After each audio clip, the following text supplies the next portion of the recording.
Edward Muybridge, or sometimes known as the father of motion picture, even though he didn't make any films, was an English photographer that moved to the United States as a young man.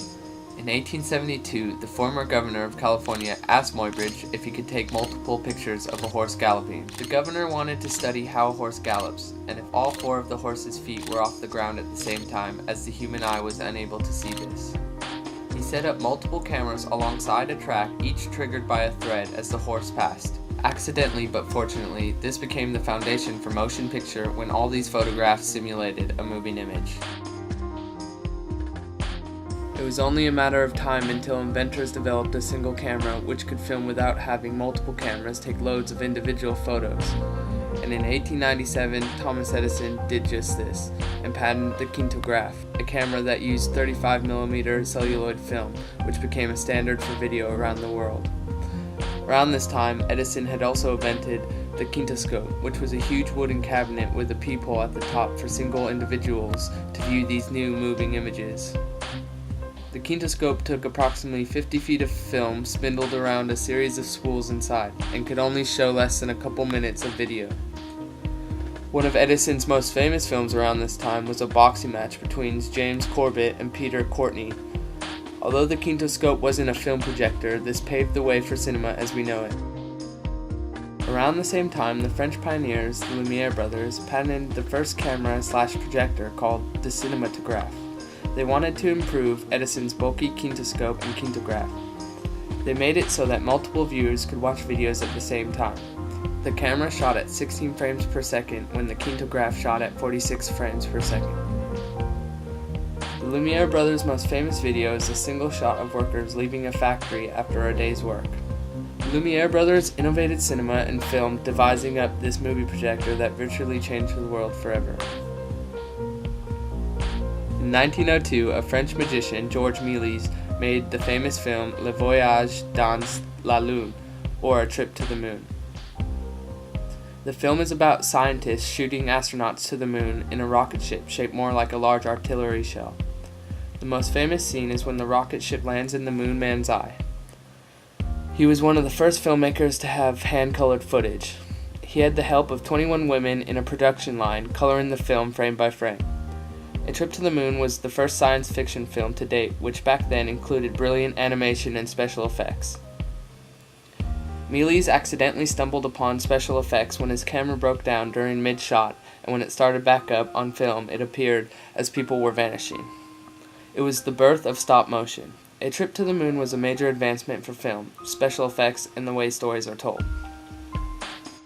Edwin Porter, who was an employee of Thomas Edison, produced over 250 films.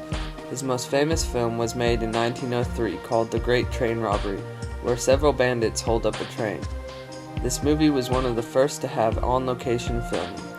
Porter even had some of his scenes hand-colored, like the explosion when the robbers try to bust the safe open. The most infamous scene is at the end when the leader of the bandits shoots his gun straight at the camera. He is often referred as the father of film editing.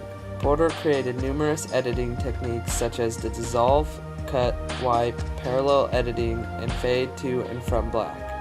This was a great step up for film editing and the way stories were being told. The Great Train Robbery was so popular, it was the premier attraction at the first Nickelodeon movie theaters in the United States. Nickelodeons were the first type of public movie theaters around. The name derives from nickel, an American 5-cent coin, which was the admission price to watch the movies, and Odeon, which was the Greek word for theater.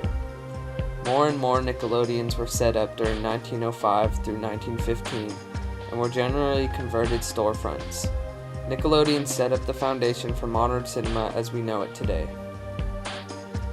In 1915, an American director, D.W. Griffith, directed the film The Birth of a Nation. When this film came out, it was exceedingly controversial, and it still is today. The Birth of a Nation is about the American Civil War between the Northern Union and the Southern Confederacy. They recreate the scene of when President Abraham Lincoln was assassinated by John Wilkes Booth at the theater. Griffith portrays the Ku Klux Klan as a great superior, and at the same time he represents African Americans as mindless and sexually combative against white women. The Birth of a Nation was used as a recruiting tool by the KKK and is credited for the encouragement to draft new members to the second era of Klansmen. Griffith used Porter's method of parallel editing and combined it with cross-cutting to close-ups of his characters' faces to escalate their emotion. Griffith also was one of the first to create rhythm in his music to build up and heighten his action scenes. D.W. Griffith produced very useful editing techniques that further advanced the way that films are shot and put together. In 1922, filmmaker Robert Flattery came out with the first silent feature documentary called Nanook of the North. The documentary follows the lives of Eskimos Nanook and his family in Quebec, Canada. It shows how they travel through the freezing cold, all while hunting and living their everyday lives trying to survive. Although there is no sound besides the music, it is still visually educating. Nanook of the North produced a new genre of film documenting the unknown and different culture of Eskimos. Also in 1922, inventor Lee DeForest developed a method to record sound on the edges of film strips. This was called the DeForest phonofilm process. It recorded sound on film in different shades of gray in the form of lines. These lines were electrical waveforms recorded from a microphone which played back once the movie was projected. One of Lee's most famous films recorded with the phonofilm is Ben Burney and All the Lads Orchestra. This was a great advancement for film as people could then record synchronized sound with their video in just a single take. In 1923, the Walt Disney Company was founded, and about 5 years later, in 1928, Mickey Mouse, one of the most recognizable cartoon characters ever created, was born. He first premiered in an episode of Steamboat Willie, which was one of the first cartoons ever made with sound.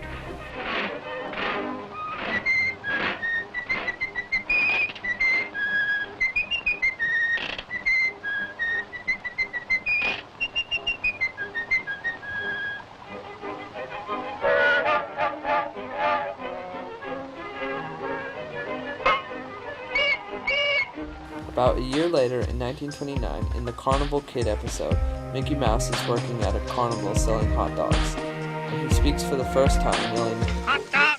Hot dog! Hot dog! Hot dog!" Today, Mickey Mouse is the most popular cartoon character ever. These beginning episodes set the standard for cartoon animation using music, sound effects, and having their characters talk.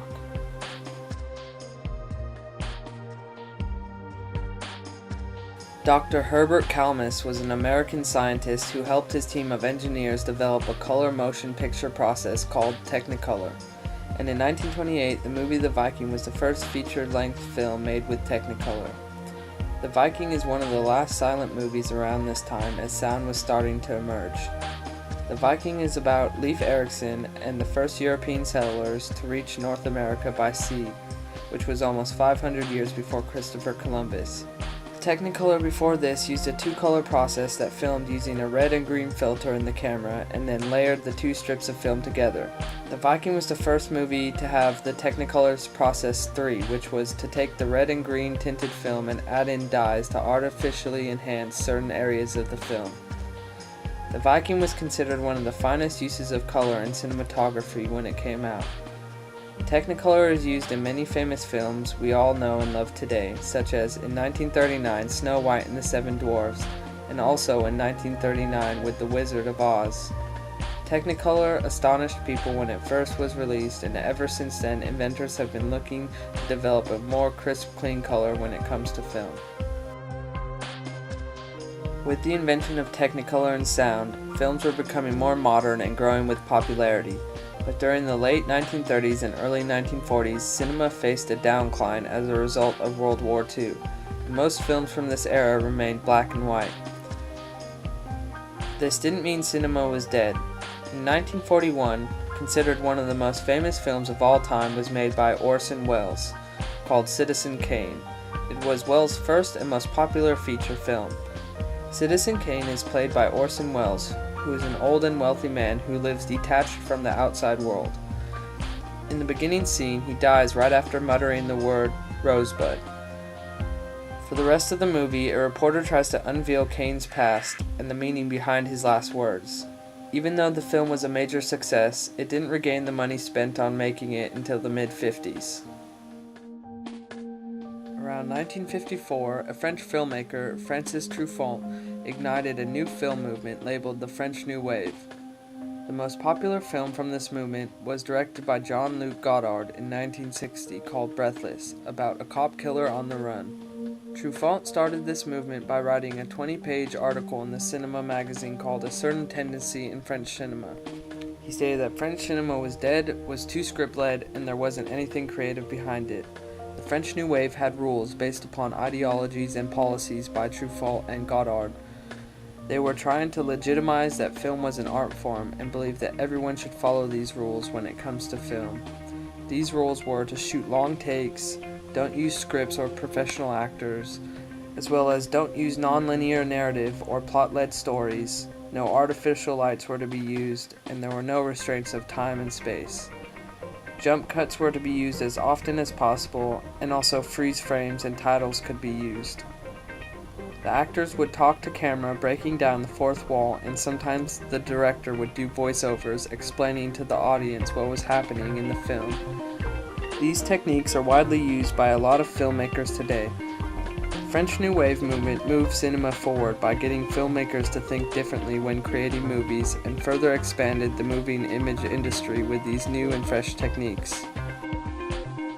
Also in 1960, director Alfred Hitchcock released his notorious horror film Psycho, which is arguably his most famous film ever made. Psycho is about a woman who steals a great deal of money from her employer and is on the run, and finds herself at a secluded motel. She then decides to return the stolen money, and the most famous scene is when she gets in the shower and the psycho pays her a visit.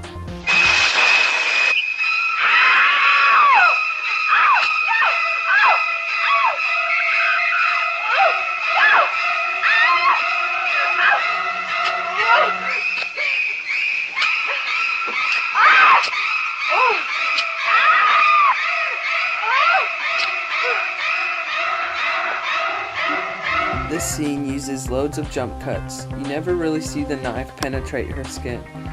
It's with the use of these quick jump cuts that makes the audience use their imagination, and this is way more powerful than just being visually shown. Psycho broke loads of boundaries and gave the people something new and exciting to watch. Steven Spielberg in 1975 came out with his summer hit Jaws. This movie is a thriller about a humongous great white shark that attacks humans swimming out in the ocean. This movie terrified people when it was first released and was such a major hit that it started the word blockbuster. This film, like Hitchcock's Psycho, used many fast jump cuts. And also, you don't actually get to see the full great white shark apart from glimpses of it here and there until about the 90th minute of the film. But it's because Spielberg wanted to scare the audience with the unknown and make them imagine the shark for themselves. This movie introduced summer blockbuster smash hits as we know them today. Finally, in 1976, John Avildsen released his film Rocky. It's about a boxer named Rocky Balboa in Philadelphia, who gets a shot at the World Heavyweight Championship title. This film was one of the first to have the Steadicam used while filming. This meant loads of tracking shots were used. The Steadicam gives the camera a nice smooth shot, even if you are moving rapidly or the ground is uneven.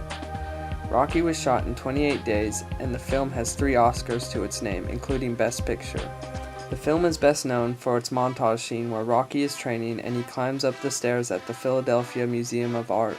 With the invention of the Steadicam, shots were more doable and came out really nice and smooth, which meant filmmakers could virtually get non-shaky footage anytime they desired. Rocky was an instant hit and was so popular it had 5 sequels following it.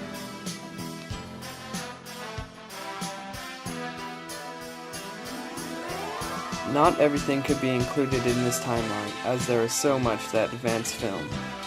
All these great things, plus many, many more, improved and innovated cinema and films. With more great movies and new inventions coming out each and every day, who knows where we will take this amazing, fairly new industry.